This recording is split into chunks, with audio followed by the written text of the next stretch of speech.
বিশেষ কারণে আমরা নির্যাতিতার নাম প্রকাশ করছি না, এটি ছদ্মনাম। তার জরায়ুর মুখে পোকা জাতীয় জিনিস ছিল, বিষ ছিল, মানে টয়লেটে যে পোকাগুলো থাকে সেগুলো ছিল, সেই পোকা ছাড়ানো হয়েছিল। উত্তরবঙ্গের এক অজপাড়াগাঁয়ের মেয়ে রানু মাত্র 5 বছর বয়সে জীবনের সবচেয়ে ভয়ঙ্কর পরিস্থিতির মুখোমুখি হয় সে, যা তার জীবনকে তছনছ করে দেয়। প্রাইভেট পড়া থেকে এসে আমি খেলছিলাম, তখন পিছন থেকে এসে আমাকে নিয়ে গেছে রুমের ভেতরে। তারপর সিগারেটের আগুন দিয়ে হাত পা পুড়িয়ে দিয়েছিল। বক্স খাটের নিচে আমাকে বন্দি করে রাখে। তারপরে আমি আর কিছু বলতে পারি না। অনেকগুলো বছর কেটে গেছে, কিন্তু মেয়েটির জীবন আর ছন্দে ফেরেনি। জানলা দিয়ে বাইরে তাকালে তাকে আজও দেখতে হয় অপরাধীর বাড়ির দেয়াল। ফিরে আসে সেই ভয়ঙ্কর স্মৃতি। আমার গা জ্বলে এসব দেখলে। বিশ্বাস তো হয়ই না, কোনো পুরুষকে বিশ্বাস করতে নাই। স্কুল, পড়ালেখা, বন্ধু, হাসি ঠাট্টা এসবের কোনো স্থান নেই 15 বছরের এই কিশোরীর জীবনে। অসহনীয় অত্যাচারের বোঝা আজও বয়ে বেড়াচ্ছে তার মন ও শরীর। খেলাধুলোর জীবনটা তো তার মাটি হয়ে গেছে, কিন্তু সে কারোর সাথে মিশতেই চায় না। ওর প্রস্রাব হতে থাকে, একটু হাঁটলে পরে বলে যে মা আমার ব্যথা করছে। ওর পড়াশুনো বন্ধ হয়ে গেছে, স্কুলে যেতে চায় না। বলে যে মা স্কুলে সবাই তাকিয়ে থাকে আমার দিকে, আমার ভালো লাগে না।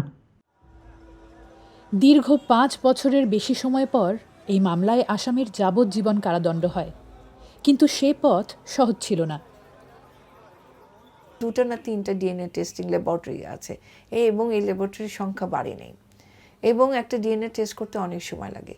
তো ততদিন তো আপনার মামলার মেয়াদও বেড়ে যাচ্ছে, তাই না? ডিএনএ টেস্টিংটা নাই। যেমন আইনজীবী যেটা হলো স্টেট প্রসিকিউটর, তারা দক্ষ না। মামলার সংখ্যার চাইতে ট্রাইব্যুনাল কম।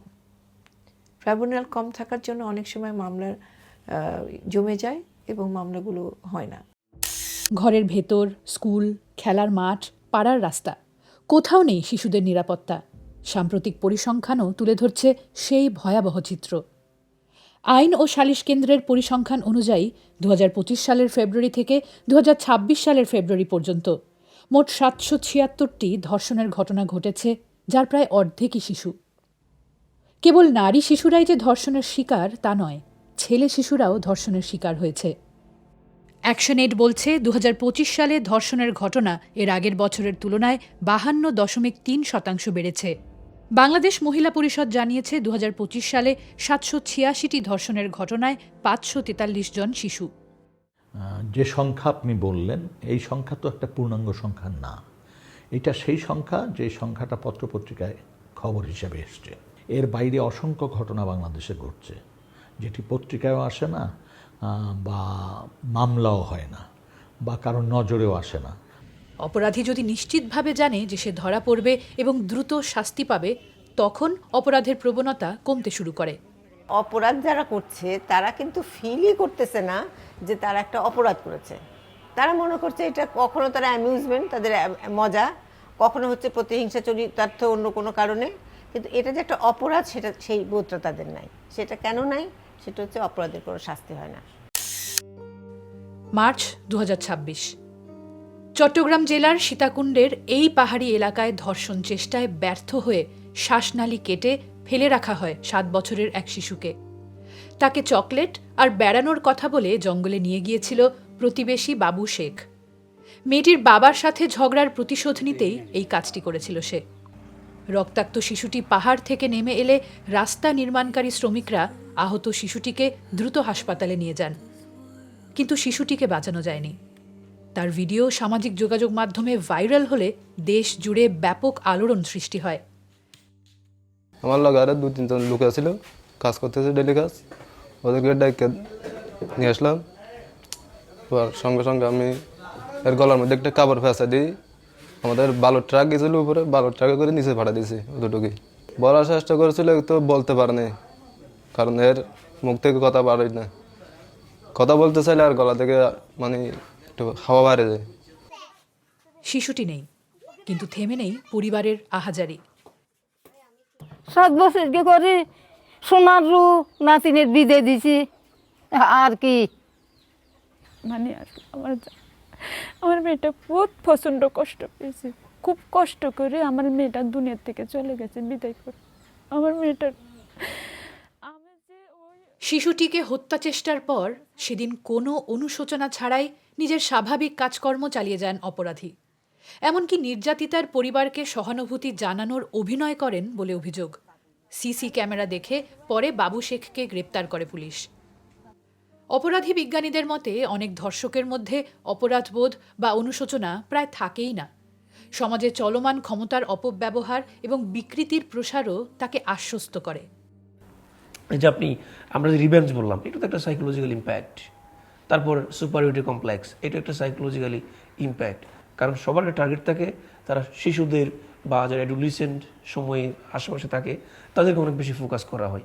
এটা আমি বলবো যে এটা একটা সেট আপ, যারা মনে করেন মেন্টাল সেট আপটা এমনভাবে ডেভেলপ হচ্ছে যে আসলে তাদেরকে যেমন প্রিভিয়াস অনেক লোকজন করছে, তাদের দেখে দেখি পরবর্তী প্রজন্মগুলো এখানে করতেছে। কিন্তু আমার কথা হচ্ছে, যারা করতেছে এটা যে একটা ক্রাইম, তারা ক্রাইম হিসেবে দেখতেছে না। এটার জন্য যে সে একটা পানিশমেন্ট তাকে পেতে হবে, এই জিনিসগুলো তার মধ্যে নাই। শিশুরা শুধু ভুক্তভোগীর তালিকায় নয়, গত কয়েক বছরে শিশুরা উঠে এসেছে ধর্ষণের দায়ে অভিযুক্তের তালিকাতেও। সে সময় দেখেছি মাঝ বয়সী লোকরা বেশি এটা করতো। তারপরে ধরেন এই যে আসলাম আমরা, এটা হয়তো 2000 সালেই কিশোররা হলো। এখন আপনি দেখে থাকবেন গত মাসের একটা রিপোর্ট আছে, 3টা শিশুকে অ্যারেস্ট করা হয়েছে, 8 বছরের ছেলে 3টা অ্যারেস্ট করা হয়েছে। কাজে এই যে যারা যৌন অপরাধ করতেছে, যারা নারীর প্রতি নানা ধরনের সহিংসতা করতেছে, তাদের যে এই বয়সটা কমতেছে, এটার কারণটা কি, এটাও তো আমাদের দেখা দরকার। সোশ্যাল মিডিয়াও ধর্ষণের মতো অপরাধের অন্যতম মাধ্যম হয়ে উঠেছে। ফেসবুক, টেলিগ্রাম সহ নানা সামাজিক যোগাযোগ মাধ্যমে একাধিক গ্রুপে খোলাখুলিভাবে চলছে শিশুদের শরীর কেনাবেচা। এমন গ্রুপের সদস্য সংখ্যা কয়েক হাজার থেকে লাখ ছাড়িয়েছে। 9 থেকে 14 বছর বয়সী শিশুদের ছবি দিয়ে অশালীন মন্তব্য ও আলোচনা হয়। অনলাইন বা অফলাইন সব জায়গায় কোনো না কোনোভাবে ঝুঁকিতে শিশুরা। তাই অভিভাবকরা অনেক ক্ষেত্রেই শিশুদের নিরাপত্তার কথা ভেবে সন্তানদের মাদ্রাসায় পাঠান। কিন্তু সেখানেও একই চিত্র। মাদ্রাসায় শিশু ধর্ষণ এবং হত্যার ঘটনা প্রায়ই খবরের শিরোনাম হচ্ছে। গত বছর মার্চ মাসে এমনই যৌন নির্যাতনের অভিযোগ ওঠে ঢাকার আশকোনার একটি মাদ্রাসায়। সেখানকার এক শিক্ষক মাদ্রাসার এক ছাত্রকে ধর্ষণ করেন বলে অভিযোগ। তাকে গ্রেপ্তার করে পুলিশ। সেই মাদ্রাসার প্রধান শিক্ষক জানালেন নিরাপত্তা ব্যবস্থার কথা। সিসি ক্যামেরা যেটা আছে, প্রত্যেকটা রুমে আমরা সিসি ক্যামেরার ব্যবস্থা রেখেছি। সিসি ক্যামেরা আছে পুরোপুরি মাদ্রাসার পুরো ক্যাম্পাসটাই সিসি ক্যামেরা আওতাধীন। অভিযুক্ত শিক্ষক ছাড়া পেয়েছেন বলে জানা গেছে। সুপ্রিম কোর্টের অ্যাডভোকেট ফাউজিয়া করিম ফিরোজের মতে ধর্ষণের মামলায় দীর্ঘ তদন্ত, সাক্ষীর অভাব এবং আইনি জটিলতায় অনেক সময় বাদীপক্ষ বিচারের আশা ছেড়ে দেয়।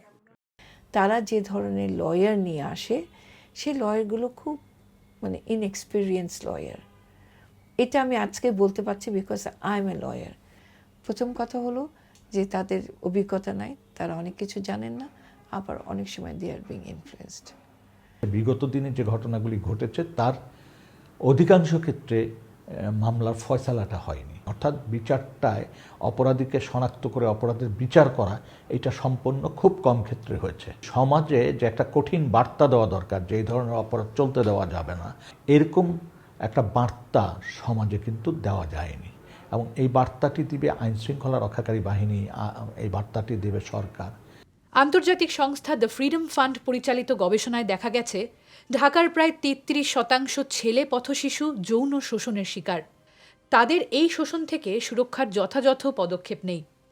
বিশ্লেষকরা বলছেন এসব তথ্য উপাত্ত থেকে এটা স্পষ্ট যে বাংলাদেশে ধর্ষণ আর কেবল অপরাধ নয়, ধীরে ধীরে রাষ্ট্রীয় ও সামাজিক সংকটে পরিণত হয়েছে। বাংলাদেশে ধর্ষণের জন্য আইনগত শাস্তি যথেষ্ট কঠোর। 2020 সালে আইনে সংশোধন এনে ধর্ষণের জন্য মৃত্যুদণ্ডের বিধান যুক্ত করা হয়েছে। নারী ও শিশু নির্যাতন দমন ট্রাইব্যুনাল রয়েছে এবং 180 দিনের মধ্যে এ ধরনের মামলা নিষ্পত্তির লক্ষ্যেই এসব ট্রাইব্যুনাল কাজ করছে। এদিকে ধর্ষণ ঠেকাতে ও সংশ্লিষ্ট মামলার বিচার প্রক্রিয়া জোরদারে বিশেষ উদ্যোগ নেয়ার কথা জানিয়েছে বাংলাদেশ সরকার। মন্ত্রিসভার বৈঠকে এমন মামলার দ্রুত নিষ্পত্তি ও বিশেষ আদালতকে আরও শক্তিশালী করার কথা বলা হয়েছে। কিন্তু তদন্ত, প্রমাণ সংগ্রহ সহ নানা দুর্বলতায় অনেক ক্ষেত্রেই আসামিরা আইনের ফাঁক গলে পার পেয়ে যায়, কিংবা মামলার দীর্ঘসূত্রিতার সুযোগে জামিন পেয়ে বাদী পক্ষের ওপর চাপ প্রয়োগ করে। তাই শুধু সরকারি উদ্যোগে কি কাজ হবে? রাজধানীর ব্যস্ত রাস্তার পাশে একা ফেস্টুন হাতে দিন বদলের স্বপ্ন দেখেন মোহাম্মদ আম্মান। আমি সর্বপ্রথম যে এটা সৃষ্টি করতে চাচ্ছি মানুষের চোখে লজ্জা। আমি একা দাঁড়িয়ে দেখাতে চাচ্ছি যে না, আমি যদি নামতে পারছি আপনারা কেন নামতে পারতেছেন না? আপনাদের সামনে কেন আমার বোনরা হেফাজতে নাই, আমার ভাইরা আমার ছোট মেয়েরা হেফাজতে নাই? একটা 6 মাসের মেয়ের কি এমন কাপড়ে সমস্যা হতে পারে যে সে ধর্ষিত হলো? উত্তরবঙ্গের সেই শিশু, মাগুরার আসিয়া থেকে সীতাকুণ্ডের ইকো পার্কের শিশু নির্যাতনের এসব ঘটনা গণমাধ্যম থেকে সামাজিক যোগাযোগ মাধ্যমে সাড়া ফেলেছে দেখে আসামি দ্রুত গ্রেপ্তারের ঘটনা ঘটেছে। কিন্তু যেসব ঘটনা সাড়া ফেলে না, সেগুলোর মামলা হয় না, আর হলেও তা নিষ্পত্তি হতে দীর্ঘ সময় লেগে যায়। তাই প্রশ্ন থেকেই যায়, এই ভয়াবহ সংকটের সমাধান কোথায়?